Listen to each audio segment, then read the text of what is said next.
Radio उड़ान के updates लेने के लिए इस चैनल को सब्सक्राइब कीजिए और इस वीडियो को ज्यादा से ज्यादा लाइक कीजिए और शेयर कीजिए। For more info log on to www.radioudan.com। Lights, camera, action. DJ Tiny is in the house. Ladies and gentlemen, get ready to unleash your dancing spirits as DJ Tany is set to take the stage and rock your world with an unforgettable dance show. This Sunday at 10 p.m.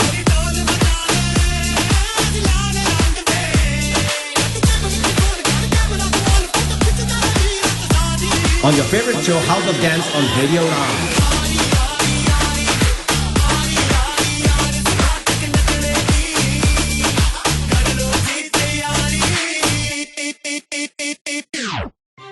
जी हाँ दोस्तों, नमस्कार, आदाब, सत श्री अकाल। मैं दानिश महाजन programme बदलता दौर में आपका स्वागत करता हूँ। 10 जुलाई 2023 को एनपीआरडी जंतर मंतर दिल्ली में एक रैली करने जा रहा है।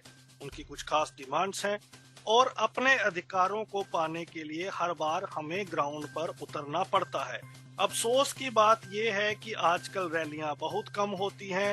ये शब्द धीरे धीरे गायब होता जा रहा है। कोई सरकार के सामने आके बात नहीं करना चाहता। ये हमारे लिए बहुत ही चिंता का विषय है। न जाने क्यों अब रैलियां नहीं होती।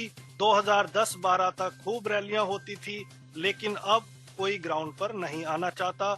हमारा एक्टिविज्म सोशल मीडिया तक महदूद हो गया है, लेकिन हमें ये नहीं भूलना चाहिए।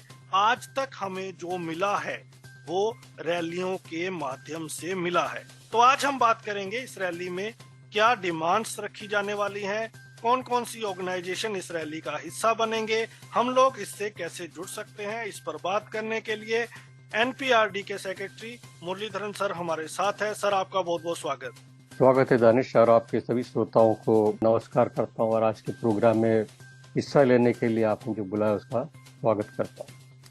सर, 10 जुलाई को ऐसा क्या खास है, जहाँ जुलाई महीने में कुछ ऐसा क्या खास है कि आपने ये रैली रखी है?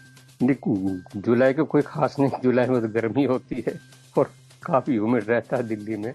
इसके बावजूद भी हमने चुना इसीलिए क्योंकि पार्लियामेंट का सेशन जुलाई में मानसून सेशन होता है और एक महत्वपूर्ण सेशन होता है। बजट में हम सोच रहे थे कि बजट में जो आवंटन होता है उसमें खास अगर डिसेबल्ड को कुछ मिलेंगे, कुछ आवंटन किया जाएगा, हमारे मांगों को लेकर कुछ बातें होगी तो हम नहीं करेंगे। मगर बजट काफ़ी निराशाजनक रहा है और इसके बारे में आपके ही प्रोग्राम में हमने पहले बातचीत की थी। तो मगर कुछ ना मिलने के कारण जो हमने सोचा कि अगले सेशन जब पार्लियामेंट सेशन मिलेगी उस सेशन के दरमियान हम करेंगे।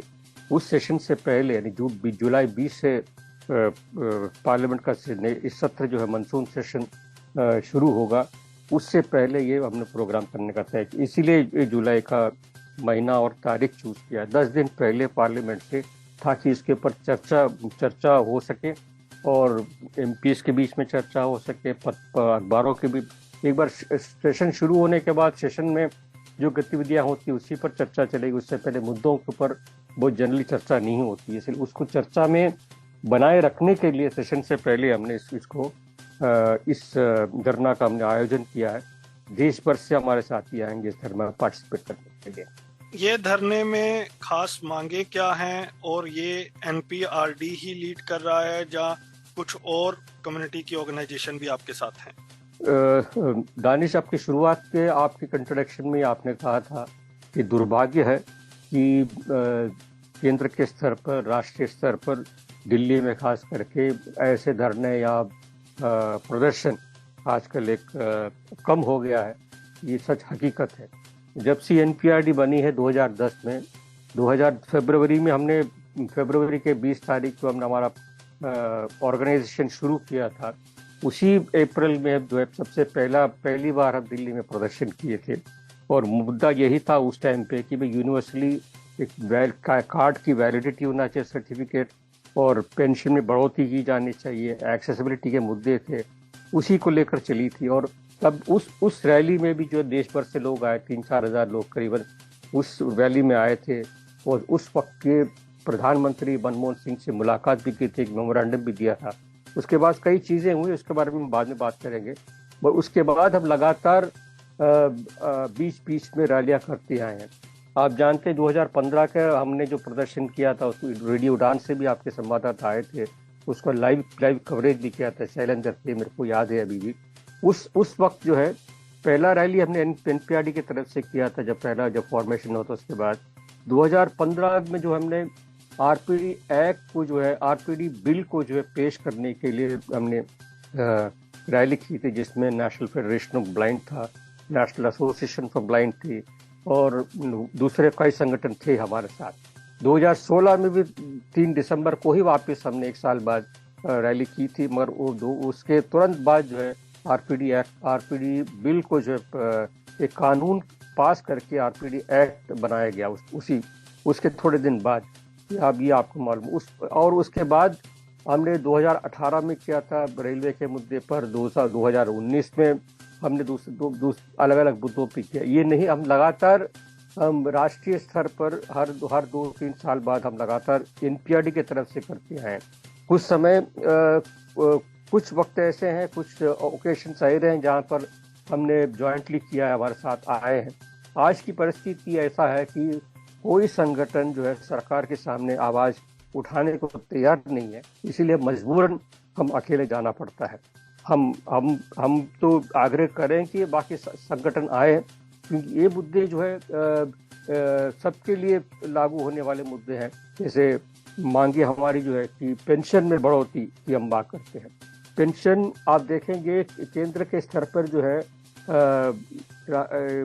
Indira Gandhi national disability pension जो केंद्र सरकार देती है, उसका कवरेज के अलावा उसका रकम जो दिया केवल 300 रुपया ही दिया गया। 2011 में 200 रुपया था, उसको 100 रुपया तब बढ़ाया था। उसके बाद 2011 के बाद पिछले 12 साल में एक भी पैसा उसमें बढ़ा नहीं है।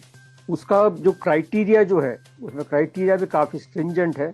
80% डिसेबिलिटी होना चाहिए, आपको बीपीएल कैटेगरी में होना चाहिए, और इतने सारे स्ट्रिंजेंट क्या करें क्राइटेरिया के कारण जो है इसका रीच जो है केवल 3.8% पॉपुलेशन को ही जो है ये कैटर करता है। बाकी जितने भी, और 3.8% of the population disable population identified by the 2011 census, है ना, वो उस जनगणना में कितना धांधली थी, क्या क्या था, वो तो आप जानते हैं। हम उसके बारे में जाना नहीं चाहते इस विषय में। पर उसमें भी जो आइडेंटिफाई किया गया पॉपुलेशन, उसमें से भी मात्र 3.8% जो है कैटर करता है। उसकी इतनी स्ट्रिंजेंट क्लॉसेज है इसके लिए, और बाकी अलग अलग स्टेट में अलग अलग ये है, मगर केंद्र में केवल जो है। तो इससे पता चलता कि केंद्र का जो कमिटमेंट है इस सोशल सिक्योरिटी के बाद कितना कम है, नंबर 1। दूसरा, हम कहते हैं कि भाई सोशल सिक्योरिटी में जो है आरपीडी एक्ट भी कहता है, बहुत सारे सोशल सिक्योरिटी एक्ट के सोशल मेजर्स के बारे में कहता है। केयर गिवर अलाउंस की बात करती है आरपीडी एक्ट, अनएम्प्लॉयमेंट अलाउंस की बात करती है आरपीडी एक्ट। बहुत सारे मुद्दे, वुमेन डिसेबल वुमेन को जो स्पेशल प्रावधान देने की बात करती है, लैंड देने की बात करती है, हाउसिंग देने की बात करती है। इन तमाम चीजें जो है आप इम्प्लीमेंट नहीं कर रहे हैं, राज्यों में भी नहीं कर रहे हो, अलग चीज है। बट केंद्र के स्तर पर भी ये केंद्र में जो केंद्र की जो दायित्व है उसको भी केंद्र निभा नहीं रही है। इसलिए ये एक अहम मुद्दा है जो है हमारे लिए। और आप देखेंगे कि दूसरी बात है कि अंत्योदय अन्न योजना जो है, ये जब स्कीम लाया था, सुप्रीम कोर्ट में केस था 2003 में। 2003 में कोर्ट ने डायरेक्ट किया था कि भाई आप सभी डिसेबल को जो आप बीपीएल कैटेगरी में लाइए, उनको जो है कार्ड इशू किए। फिर उससे डायरेक्टली उसको इम्प्लीमेंट नहीं किया तो हम सुप्रीम कोर्ट में कंटेम्प्ट में गए। हम वो ओरिजिनल केस का हमने नहीं किया, we are not the ones to actually wait, but contempt हमने पेश किया था कि ये आपका ऑर्डर है, उसको इम्प्लीमेंट नहीं कर रहे, उसको जरा इम्प्लीमेंट कीजिए। कोर्ट ने क्या कहा उस वक्त में, कोर्ट ने कहा कि अभी थोड़े साल की पहले की बात है, उस समय एक सोशियो इकोनॉमिक सर्वे केंद्र सरकार ने शुरू किया था। तो कहा था भी उसमें आप उनके सामने आप पेश कीजिए अपने मुद्दे को, मगर उस समय भी उस समय की सरकार ने उस कंसिडर नहीं किया उस मुद्दे को। तो वापस, और उन्होंने कहा, कोर्ट ने भी कहा कि आप दिल्ली हाई कोर्ट में जाइए, पर कोर्ट ने भी जो है ना दिल्ली ना सुप्रीम कोर्ट ना दिल्ली हाई कोर्ट किसी ने हमारे प्ली को एंटरटेन नहीं किया। मगर कोविड के दरमियान जो है एक अलग कुछ लोग गए थे इस मुद्दे के, हम नहीं गए थे और कुछ लोग गए थे और they got a favourable order saying that ये कार्ड जो है सभी डिसेबल को इशू करना चाहिए। मगर आज भी वो स्कीम जो है आज भी लागू नहीं, इम्प्लीमेंट नहीं कर रही सरकार, है ना। तो ऐसे बहुत सारे सोशल सिक्योरिटी इश्यूज है। और आप देखा होगा कि भाई कोविड के दरमियान जो है जो माइग्रेंट लेबर थे बाकी जो थे गांव में, सबको जो है मनरेगा के ऊपर एक बड़ा हिस्सा जो है मनरेगा में ऊपर जो है डिपेंडेंट हो गए। इसलिए मनरेगा में भी डिसेबल के लिए अलग अलग प्रोविजंस है।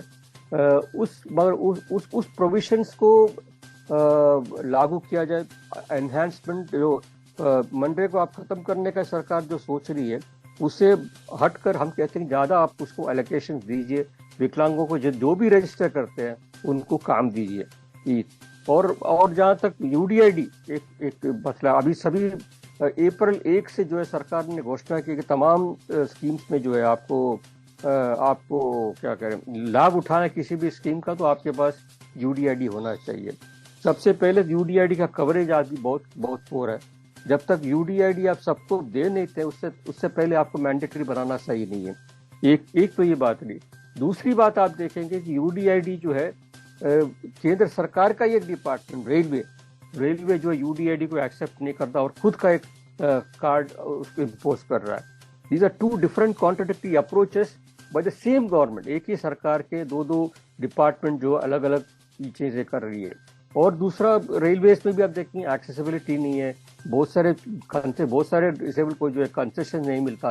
ये तमाम मुद्दों को लेकर जो है हम लोग सड़क पर उतरे हैं वापस। और एनपीआरडी अकेले अपने ताकत पे ये प्रोग्राम कर रही है। देश भर से हमारे साथी आएंगे, हमसे अब जो अफिलिएटेड ऑर्गेनाइजेशन से अलग अलग राज्यों से, केरल से है, तमिलनाडु से है, आंध्र प्रदेश से है, तेलंगाना से है, कर्नाटका से है, गुजरात से है, हरियाणा से है, बंगाल से है, बहुत सारे अलग अलग राज्यों से इस प्रदर्शन में भाग लेंगे।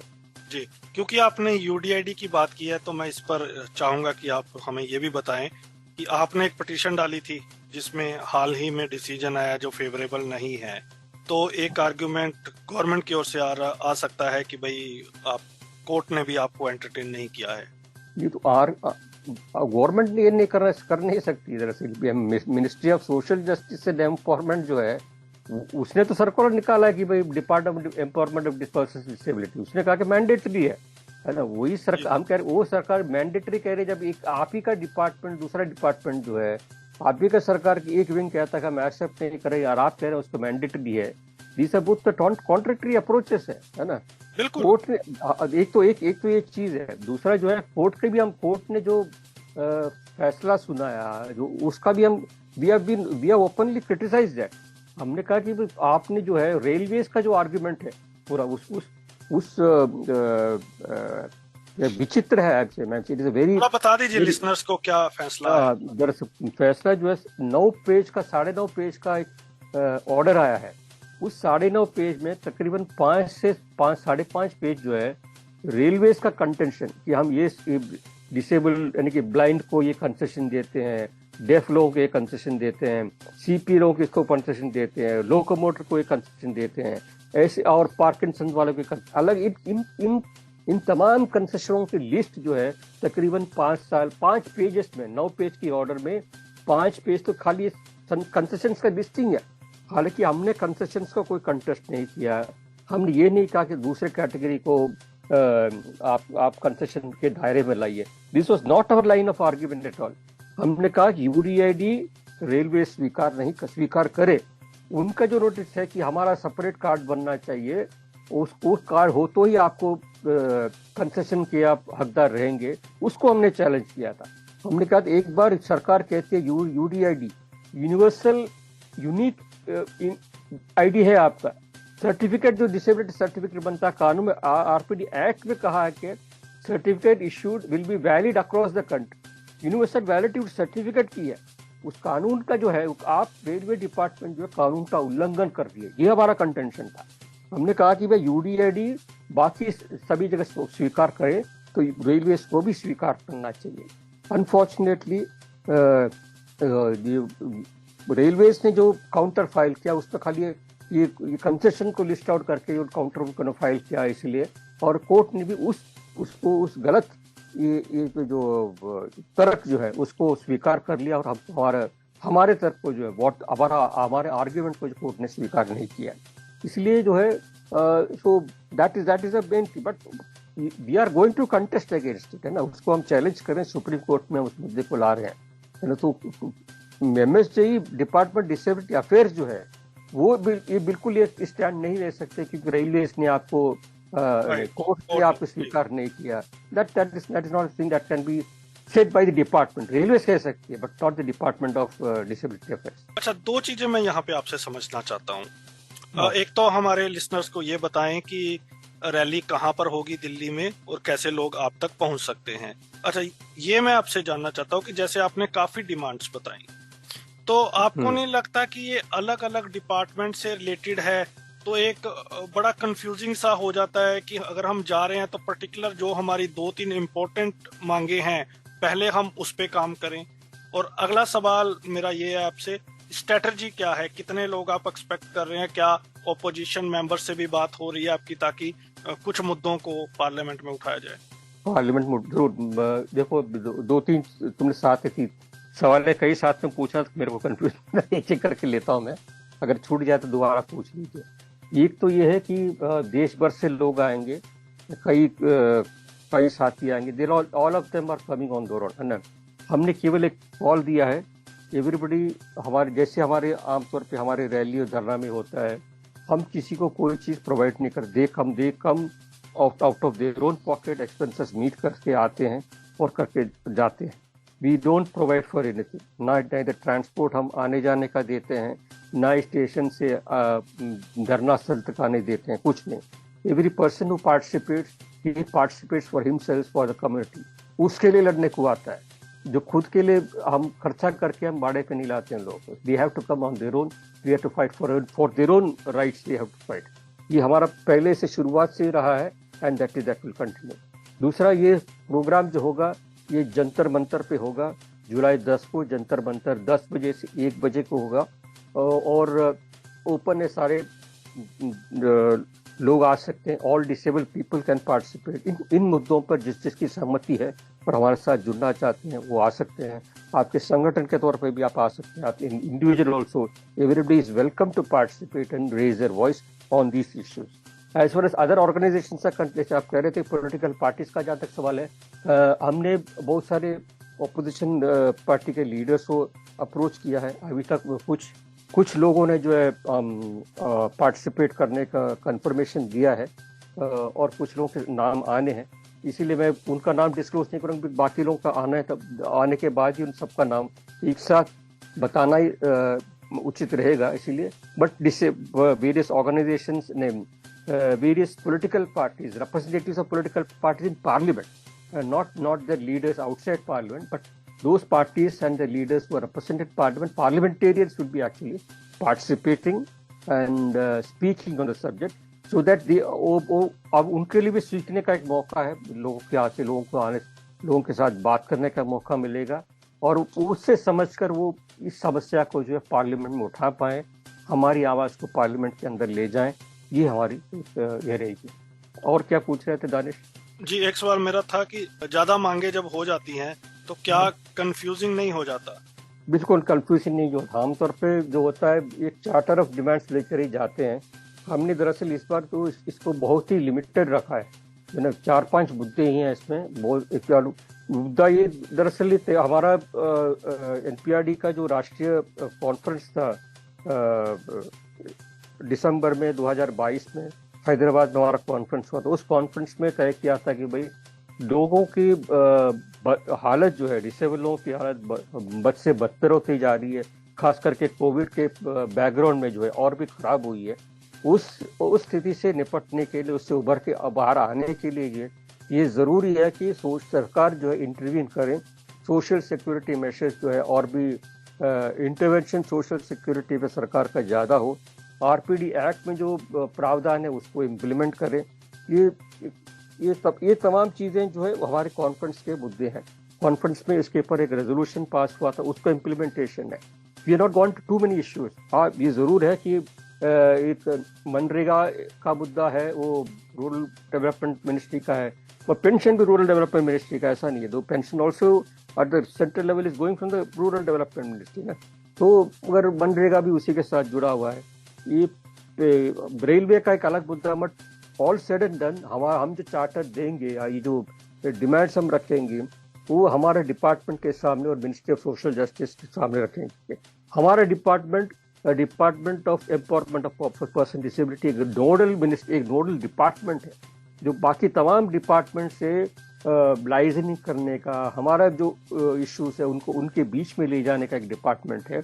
वो हमारे लिए काम करने वाला डिपार्टमेंट के रूप में मानते, हमारे इश्यूज को लेकर काम करने वाला, इसलिए उसके सामने रजू करेंगे। It will be their responsibility to follow up with the concern departments and concern ministries.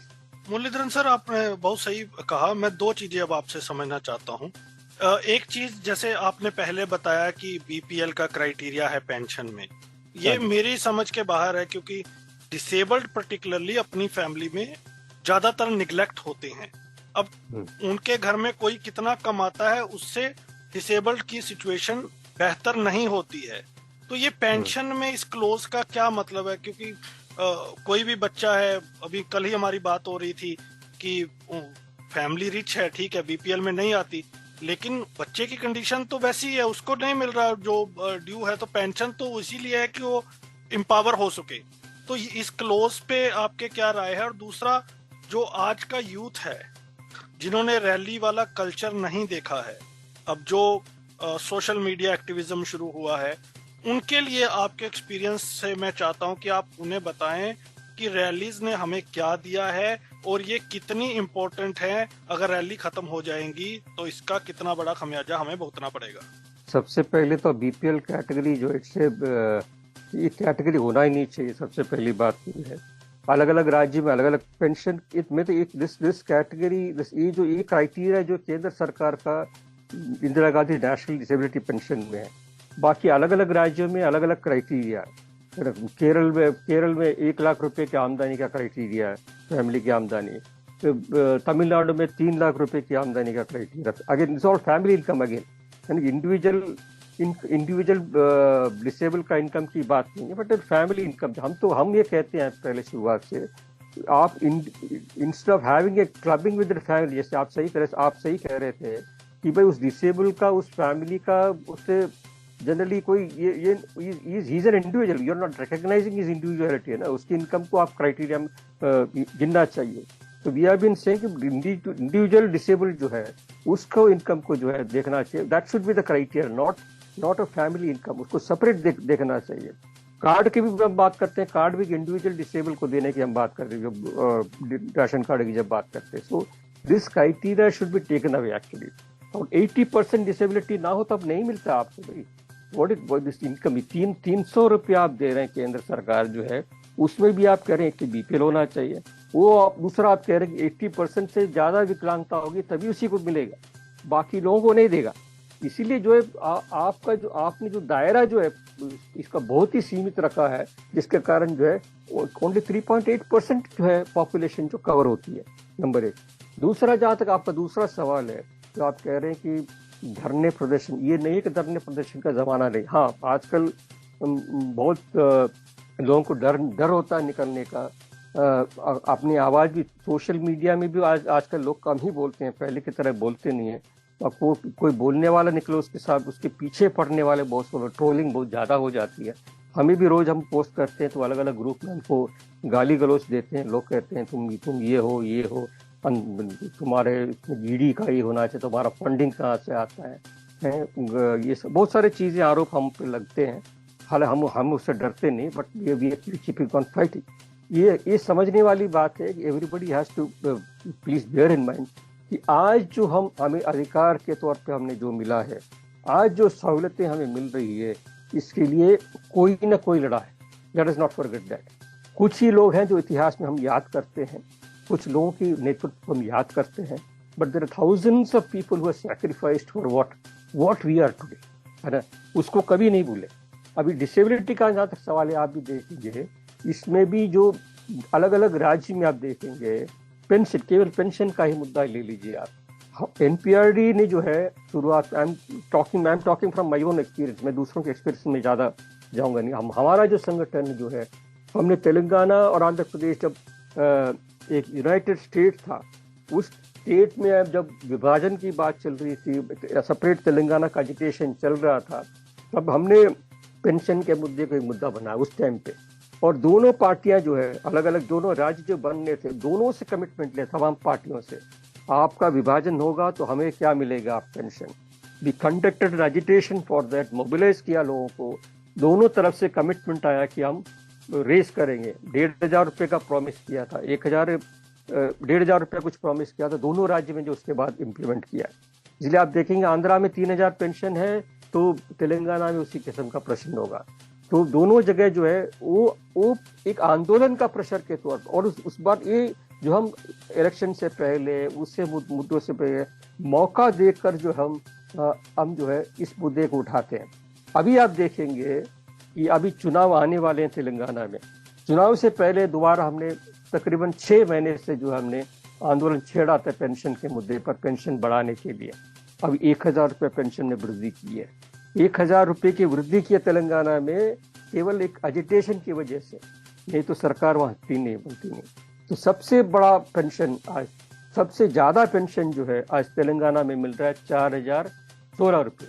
ये 16 की अलग अलग आंकड़े, ये आंकड़ेबाजी है। तेलंगाना केसीआर जो है वो इसमें विश्वास करते हैं, क्या कहते हैं उसको, न्यूमरोलॉजी में, इसीलिए वो 16 का आंकड़ा उनका एक अलग है।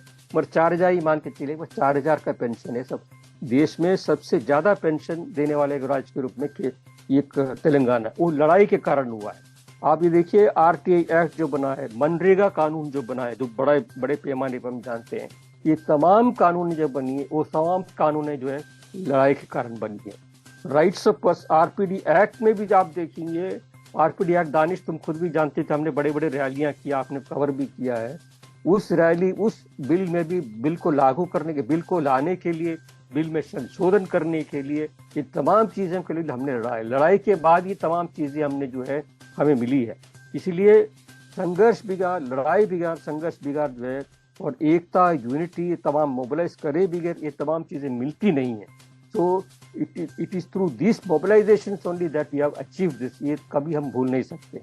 ये केवल हमारी बात नहीं है, बहुत सारे और भी संगठन है, ये लड़ाई से ही तमाम चीजें हमने हासिल की है। बिल्कुल सर, रेडियो उड़ान तो हमेशा आपके साथ ही रहता है, और हम हमेशा से आगे आके इन चीजों में आपसे बात करते हैं, ताकि ज्यादा से ज्यादा लोग इन चीजों को समझे, क्योंकि हम इसकी अहमियत समझते हैं कि कैसे आप लोग लड़े हैं, कैसे हम लोगों को चीजें मिली हैं, और डे बाय डे ये कम होता जा रहा है, जो शुभ संकेत नहीं है।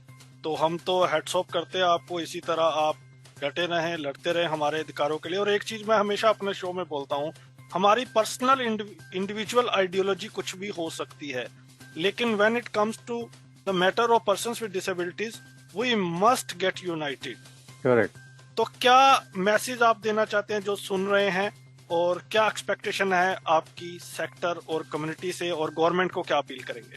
देखो, हमारी एक्सपेक्टेशन तो है कि बड़ी संख्या में लोग आए, आपके श्रोता भी जो है हमारे साथ ये जो लड़ाई है उसमें जुड़े। ये जरूर है कि अब हम जा रहे हैं धरना पे, इसलिए धरना करने के बाद सरकार ये मानेगी, ऐसा जरूर नहीं है। मगर ये मुद्दे को लोगों के बीच में ले जाने के लिए ला रही है हम लोग। राज्य में हमारा कैंपेन लगातार चल रहा है इस मुद्दे के ऊपर, और इस मुद्दे को आने वाले दिनों में एक बहुत बड़े अहम मुद्दे के रूप में हम लाना चाहते हैं। 2024 के चुनाव में ये पेंशन का मुद्दा, सोशल सिक्योरिटी का मुद्दा, डिसेबल का मुद्दा एक अहम मुद्दे के रूप में उभर कर आए, ये हमारी कोशिश रहेगी। हम ये बिल्कुल, हम कोई इसमें नहीं है, we are under no illusion कि भी हम एक मांग पत्र सरकार के पास ले जाएंगे तो हमारे कोई मांगे वो स्वीकार कर लेगी और कल से जो है 1,000, 2,000, 4,000 पेंशन करेगी। वो we are under no illusion. मगर इसे कैंपेन का मुद्दा बनाएंगे, political parties will be compelled to take up this issue. इसीलिए हम दूसरे पॉलिटिकल पार्टीज को बुला रहे हैं, अलग अलग राज्यों से बुला रहे हैं। कांग्रेस के आएंगे, डीएमके के आएंगे, कम्युनिस्ट पार्टी के आएंगे, अलग अलग राज्यों से अलग अलग पॉलिटिकल पार्टीज के एमपीज को ला रहे हैं, ताकि ये मुद्दा पार्लियामेंट में भी रेस हो, लोगों के बीच में जाए, मीडिया में जाए, इसके ऊपर चर्चा हो, और आगे आने वाले दिनों में इसके ऊपर चर्चा होने के बाद एक एटमॉस्फेयर जब बनेगा, तब जरूर इसको इम्प्लीमेंटेशन की तरफ भी हम ले जाने में कामयाब रहेंगे। मैं आप सभी हमारे श्रोता जो है रेडियो उड़ान के श्रोता जो है उनसे आग्रह करूंगा कि आप भी इन मुद्दों को प्रचार में लाएं, इन मुद्दों के ऊपर आपके इर्द गिर्द जितने भी साथी हैं उन सबको मोबिलाइज करने के, भले आप आ नहीं पाएंगे 10 जो हो सके तो जरूर आइए, नहीं भी आ पाएंगे इन मुद्दों को कम से कम आप प्रोपेगेट कीजिए और एक कोशिश कीजिए हम जितने भी लोग हम लामबन कर पाए इन मुद्दों के ऊपर, इन मुद्दों के इर्द गिर्द जो है मोबिलाइज करने की कोशिश करें। इतना ही कहना चाहूँगा। बिल्कुल, और हम केसीआर साहब का भी धन्यवाद करते हैं कि उन्होंने वहाँ पेंशन बढ़ाई, और ये उम्मीद करते हैं कि बाकी सरकारें भी एटलीस्ट इस बात के लिए उनको फॉलो करें और एक सम्मानजनक जो पेंशन है वो पर्सन्स विद डिसेबिलिटीज को मिलनी चाहिए। सर, आपको ढेर सारी शुभकामनाएं, और मैं सबसे अपील करता हूं लिसनर्स, अगर आप दिल्ली में हैं, अगर आप जा सकते हैं तो जंतर मंतर पे 10 तारीख को 10 बजे से के बीच में टाइम है, तो आप इस रैली का हिस्सा बने। इन मैटर्स को सोशल मीडिया पे ज्यादा से ज्यादा पोस्ट करें और अपने अधिकारों की लड़ाई में योगदान दें। सर, आपने अपना कीमती समय दिया, thank you so much. Thank you Danish. तो बात की हमने मुरलीधरन सर से, जो एनपीआरडी के सेक्रेटरी हैं। उन्होंने बताया क्या हमारी मांगे हैं, जेन्युइन डिमांड्स हैं, काफी सालों से इस पर हम लड़ रहे हैं और हमें ग्राउंड पर अपने अधिकारों को लड़ने के लिए आना ही होगा। आइए मिलके इनके साथ आगे बढ़ते हैं और गवर्नमेंट पर प्रेशर बनाते हैं ताकि कुछ डिमांड्स हमारी मानी जा सके। धन्यवाद। हे गाइस, आप अपने फील्ड में मास्टर हैं, सुपर्ब हैं, टैलेंटेड हैं, लेकिन ये क्या टेक्नोलॉजी के मामले में अब थोड़ा सा पीछे हैं? फिकर नॉट यार, आरजे मीनल है ना। आरजे मीनल के साथ हर हफ्ते टेक सिटी सुनिए और टेक्नोलॉजी की हर बात को जानिए। सुनिए टेक सिटी हर गुरुवार रात 9 बजे से 10 बजे तक, जिसका पुनः प्रसारण होगा हर शुक्रवार शाम 4 बजे से 5 बजे तक, सिर्फ और सिर्फ रेडियो उड़ान पर। तो ना रहेगा आप कोई भी टेक्नोलॉजी से दूर। हर हफ्ते टेक सिटी सुनिए हुजूर, सिर्फ और सिर्फ आरजे मीनल के साथ।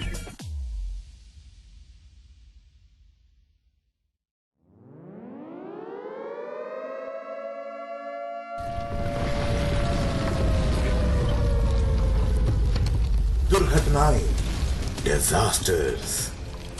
बुधवार रात 10 बजे और गुरुवार शाम 5 बजे राजीव भांवरी की जुबानी सिर्फ और सिर्फ रेडियो उड़ान पर, जिन्हें सुन आपके पैर ठंडे हो जाएंगे, रोंगटे खड़े हो जाएंगे।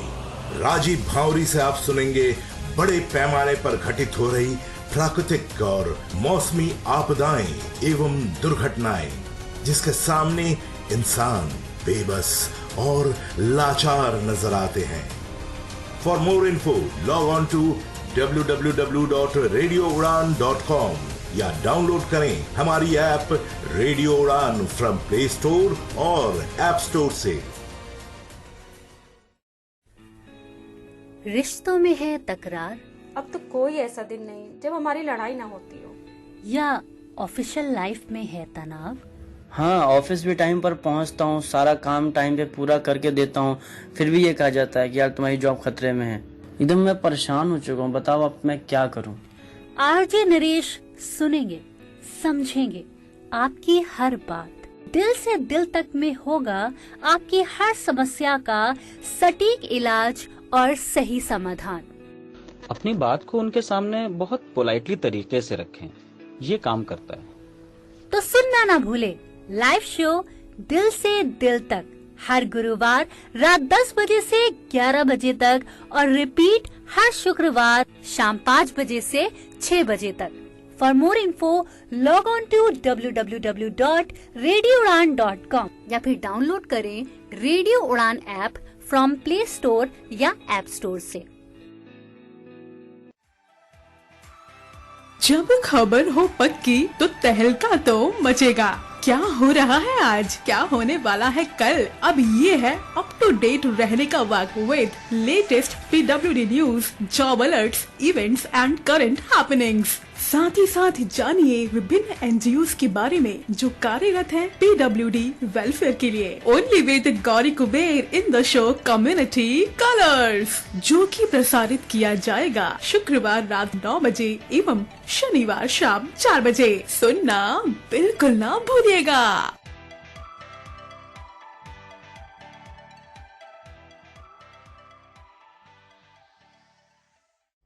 कभी अतीत का किस्सा सुनाती, कभी उलझे सवालों का जवाब ढूंढ लाती, कभी बनती खाली समय का सहारा, सुखों से भरा है इसमें जीवन सारा।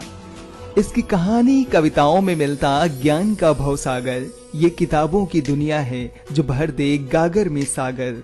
कभी मोहब्बत के किस्से, कभी परियों की कहानी। सुनना ना भूलिए show book word RJ Rajeshwari की जुबानी। सुनना ना भूलिए शो बुक वर्ल्ड हर बुधवार शाम 8 बजे से 9 बजे तक और रिपीट ब्रॉडकास्ट हर बृहस्पतिवार शाम 3 बजे से 4 बजे तक। For more info log on to www.radioudan.com। Do you feel confused while speaking in English? Enhance your English vocabulary and learn some amazing words every week. Tune into Vocabulary Dose every Thursday 7 to 8 p.m. and repeat broadcast on Friday 2 to 3 p.m. with logo file RJ Divya Sharma. Only on Radio Udan, a flight of life. Tune in now.